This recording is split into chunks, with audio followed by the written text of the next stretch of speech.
7 years ago, my career was derailed. A swift, brutal, and entirely undeserved termination. The cause? Falsified project costs, meticulously crafted by a trusted colleague, then expertly shifted onto my shoulders. I was a rising star, immersed in the intricate dance of corporate project management, and I never saw the blade coming. The impact was immediate, disorienting. But even in that moment of profound injustice, clarity emerged. This was not a moment for anger, but for decision. The architect of my downfall was Mark.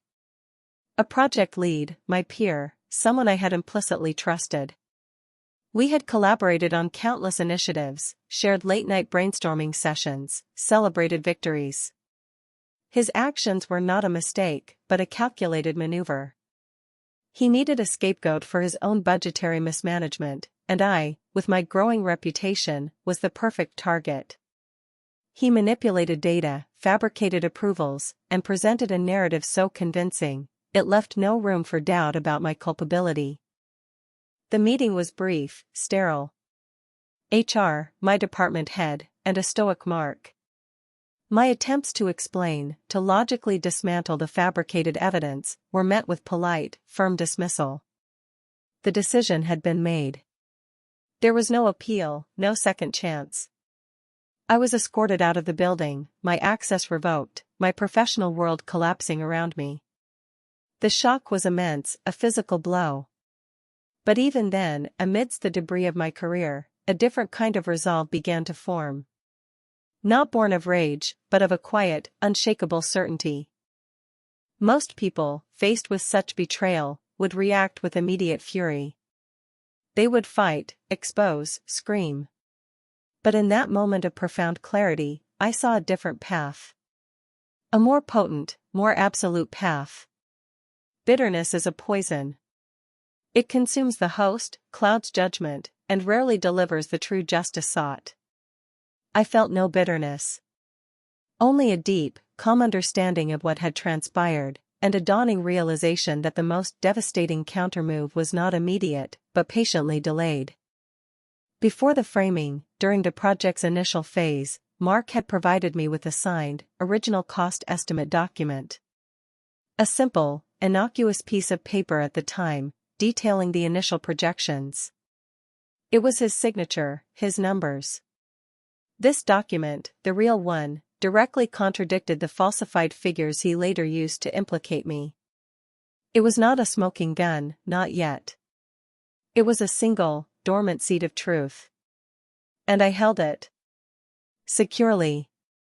Silently. It was my only weapon, and it needed the perfect conditions to grow. The question is obvious: why not present this proof immediately? Why not clear my name in that very moment? Because immediate vindication, while emotionally satisfying, would have been insufficient. It would have saved my job, perhaps, but Mark would have faced a slap on the wrist. He would have learned nothing. And the systemic issues that enabled his deceit would have remained unaddressed. I wasn't just seeking personal exoneration, I sought a deeper, more comprehensive rectification. For that, the timing had to be impeccable. My immediate focus was not on Mark, but on myself. My career was shattered, but my resolve was not. I spent the initial months after the firing in quiet reflection, then in intense study. I pivoted. The world of corporate project management was changing. New certifications, new methodologies, new insights into organizational vulnerabilities. I immersed myself, not just to rebuild my career, but to understand the very mechanisms that Mark had exploited, and how they might be leveraged for a different purpose in the future. Meanwhile, Mark thrived. The company, seeing him as the one who uncovered my mismanagement, rewarded him. Promotions followed. His narrative solidified. He became a cautionary tale for new hires, a stark example of what not to do, with me, the silent observer, cast as the villain. This was part of the equation. His rise provided both context and, crucially, a larger stage for his inherent flaws to eventually manifest. Every step up the ladder was another rung towards a more significant, and ultimately devastating, fall. Within 3 years, I had successfully transitioned. From a corporate employee, I became an independent consultant, specializing in project risk assessment and corporate governance. This new role was not merely a career change, it was a strategic repositioning. It granted me access to diverse companies, offering a panoramic view of corporate operations and vulnerabilities, without being directly embroiled in any single organization's internal politics. It was the perfect vantage point from which to observe, learn, and wait. The corporate landscape itself was a dynamic, evolving organism. Companies grew, merged, acquired. Regulations tightened. The stakes became higher. This constant flux was crucial. The larger the corporations became, the more complex their internal structures, the more potential for deep-seated issues to remain hidden, until a critical moment of scrutiny. And that moment, I knew, would eventually come for Mark. The tides were changing, creating the currents I needed. Through professional networks, industry news, and publicly available information, I maintained a discreet awareness of Mark's trajectory. I didn't stalk him.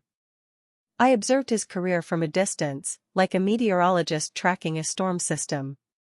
His promotions, his new roles, his public statements. I began to identify patterns, a tendency towards aggressive cost-cutting, a preference for innovative, risky, financial structures, and a consistent pattern of taking credit for successes while deflecting blame for failures. These were vulnerabilities. Predictable. Exploitable. In the digital age, information is everywhere. Public records, professional networking sites, industry forums.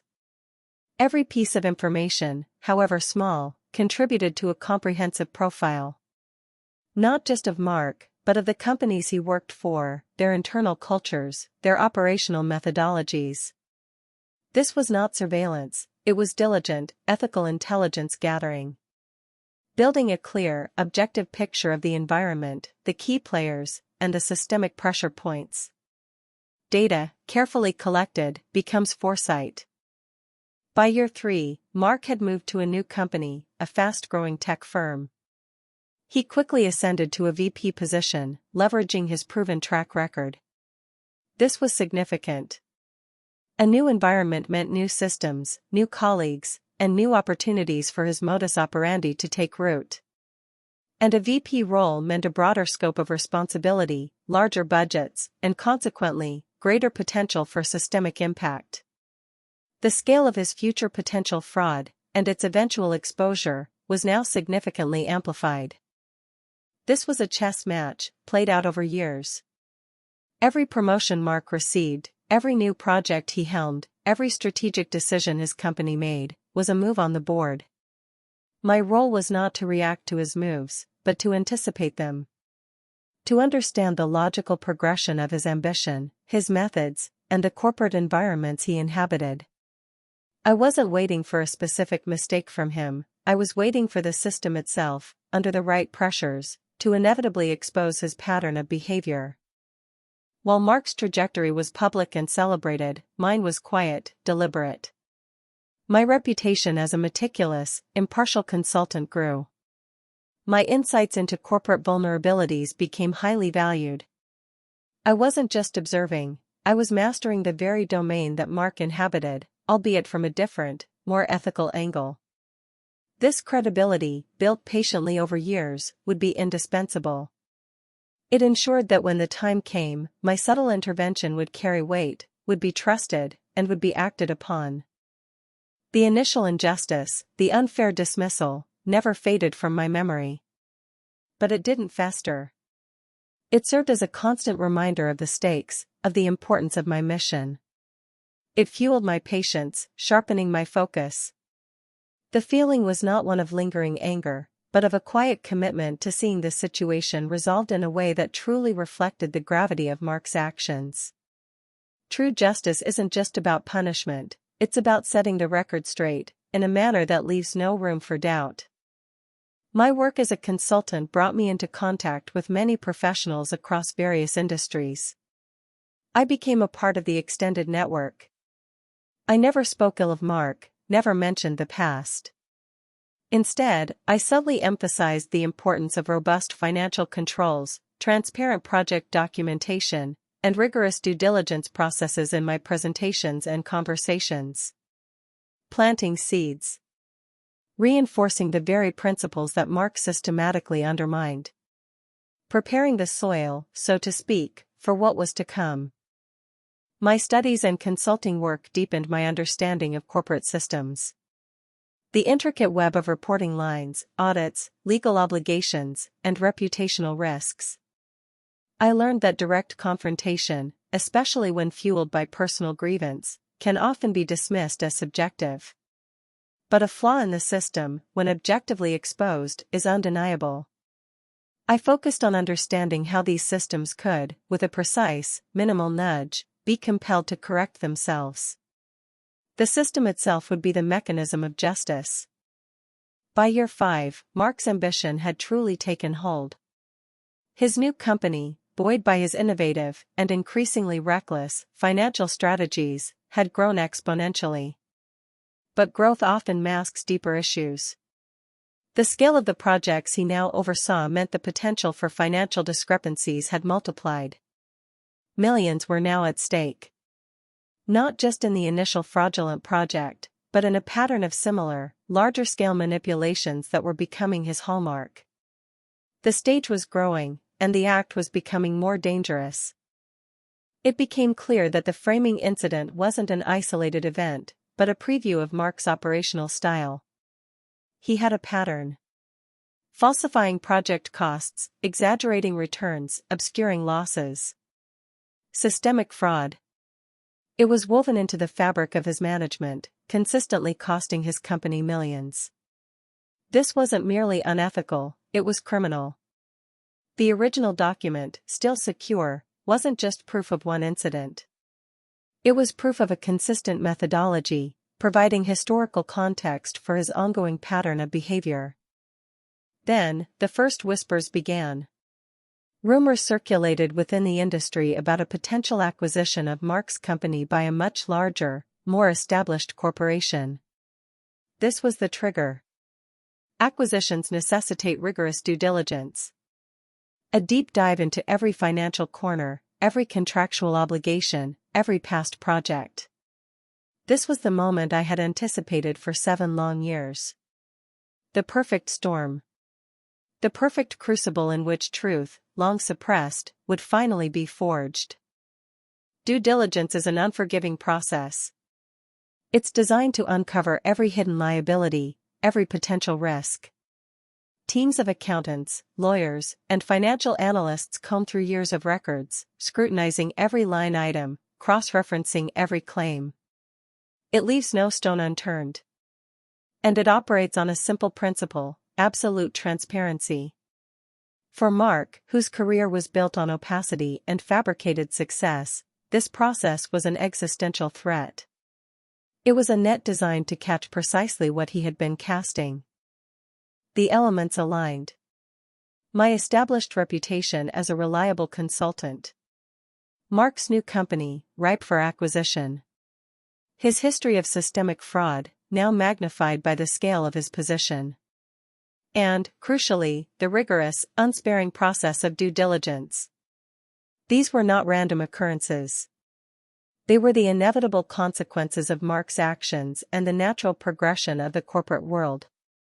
All I needed to do was ensure the one missing piece of the puzzle found its way into the right hands. The precise moment arrived. I learned that the acquiring company's due diligence team was specifically tasked with reviewing historical project costs and budgetary adherence. This was their mandate. This was their focus. It wasn't about revenge, it was about ensuring a sound investment. Their objective was to uncover financial risks. And my document, the 7-year-old cost estimate, was a beacon of that risk. The window was open, the target was clear, and my move was entirely detached, professional, and precise. I did not personally contact the due diligence team. That would have been too direct, too personal, potentially compromising. Instead, I subtly ensured the document surfaced. A carefully worded, anonymous tip to a known industry whistleblower forum, referencing the exact project, the specific timeframe, and the nature of the cost discrepancies. A hint. A breadcrumb. Enough to pique interest, enough to direct attention without revealing my hand. The system, once aware, would do the rest. The tip was picked up. The forum was monitored by financial journalists and regulatory bodies. The reference to the specific project and its financial anomalies was enough to trigger an initial inquiry. This inquiry then naturally led to requests for historical documentation, including all original project estimates.